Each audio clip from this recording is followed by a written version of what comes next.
Are AirPods waterproof?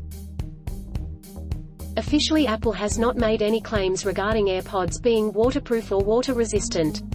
It is recommended to keep AirPods away from water as much as possible. That being said, AirPods are designed for use during workouts, which means they could be exposed to sweat.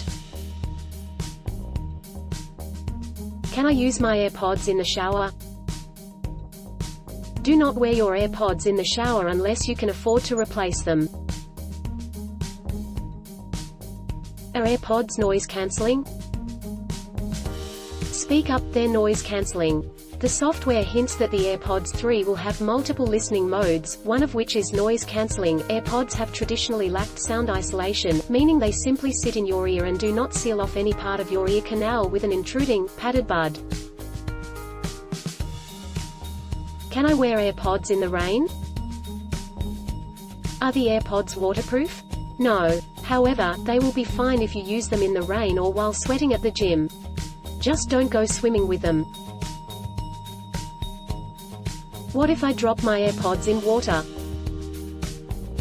The AirPods still work after being dropped from 10 feet, and after being submerged in water. But what matters is that the AirPods will take quite a beating before failing. This doesn't mean you should be careless with your AirPods, or that your pair will survive any abuse such as water torture. Don't forget to subscribe and hit the bell notification for more of these videos.